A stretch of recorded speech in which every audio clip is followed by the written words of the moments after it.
Welcome to Premier League predictions. This week, we're going to take a look at game week 16, and we've got some interesting ties. But before we dive into these lovely fixtures behind us, take them all in, and start gathering your predictions as we go through them shortly. I just want to go through last week's predictions and results. So these are my predictions that I had. I had Brentford, Newcastle 2-2.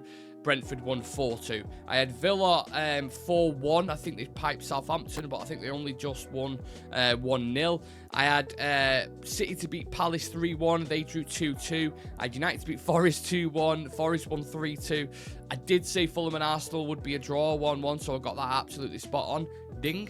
I had Leicester to lose to Brighton 2-1, and they was losing to Brighton 2-1 until the very last minute, and they equalised 2-2. For the Ipswich game, I had 1-1, and they lost 2-1. Spurs, I had 3-3 with Chelsea, and they lost 4-3. And then West Ham, I had 1-1, and they won 2-1. So quite a lot of the results, I was out by 1 goal. People will say, well, you know what? You got your predictions wrong, Nick. That's the end of it. That's, conversation over. That's fine. You want to feel like that. I'm just saying. I think I got a few results right. I got goals very, very, very close. But we're all human, basically, is what I'm trying to say. So remember, guys, going into this week's predictions, you have one banana skin that will look like this. And you'll also have one fire emoji that will look like this, in terms of what game you think could potentially be a banana skin and what game you think could be a bit of a barn burner, similar to Chelsea and Spurs, what we saw on the weekend. So the first game is Arsenal versus Everton. What do we think is going to happen in this one? Obviously, we had Everton's game, which was called off, didn't we? The last Merseyside derby at Goodison because of the storm. I wish United's game would have got cancelled, because then we would have got piped off Forest. But yeah, they've had a lot of time off, so they'll be organised, they'll be fit, they'll be ready to go. I think the set piece narrative is interesting coming into this one, because Arsenal are very strong in them, but Everton have quite a big team, so they should be able to nullify that threat. And yeah, I don't know. I think it would be relatively competitive at the start. I think Everton, you've seen from Sean Dyche's team, like a high press, very organised though, and very, very compact, and he tries to make it hard to beat. So I think Arsenal will struggle to break them down initially, but then I think the goals will start to kind of flush, and I think Arsenal will win this 3-1 comfortably, with the majority of the goals coming in the second half. But it could be a 2-1, could be a bit closer, because Arsenal don't necessarily score loads of goals at the moment. Yeah. So 2-1, 3-1. I'll stick with 3-1 just for now. Now, on the other side of Liverpool, we've got Liverpool versus Fulham at Anfield. Liverpool just flying at the minute. It's, being a United fan, it's not nice to watch. It's at Anfield. They never ever lose at Anfield unless it's Nottingham Forest. Fulham themselves have just drew with Arsenal. They've got a couple that just beat Brighton as well, so they're in a good run of form. So not going to be an absolute whitewash from Liverpool. I don't think it's going to be a 3-0. So I will probably go with a 2-1. I think that's probably a fair result in the grand scheme of things. What do we think? Is that fair? Would you go more goals potentially? Remember me saying that? Maybe that's fair. I don't know. But that's what you got to stick with your guns once you go with them, haven't you? Next up, Newcastle versus Leicester. They've got to bounce back. Newcastle, much like United, a very up and down, a very inconsistent team. You never know what you're going to get with them. They put in a really good performance at home against Liverpool, but then they struggle away from home. You think at home against Leicester, they should be getting this job done, right? And I think initially on my score predictions, I think I've gone with 2-0.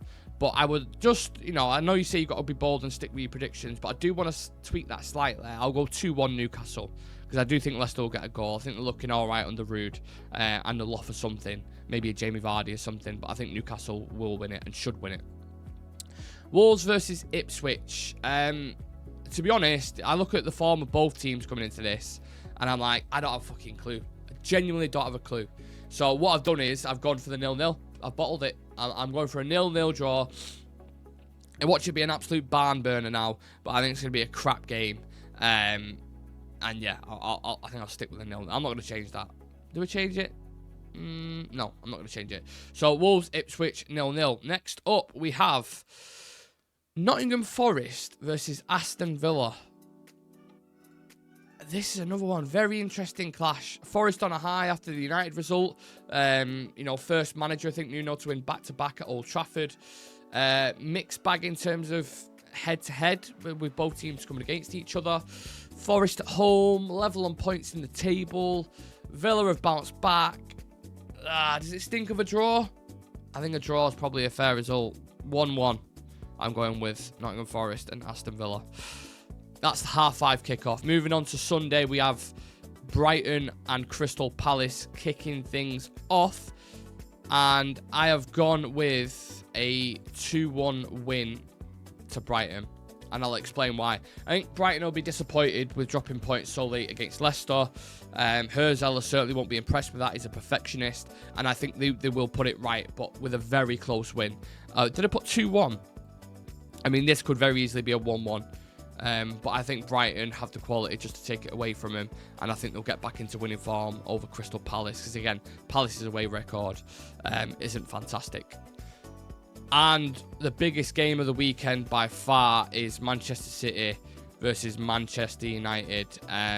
People will talk about the Sporting versus City narrative with this one, but anything can happen. This is the one where you're looking at it and you think out of probably the past, I know Ollie won there quite a bit, but out of the past 5-6 years, it's probably the best time. Well, it's definitely the best time to play City. This is Pep's worst run in the team. They've only won 1 in 10. They've conceded 27 goals. They are all over the place, and they cannot defend transitions. So if United get that right, the transitional side of the game, and they're ruthless and clinical, they could win this game.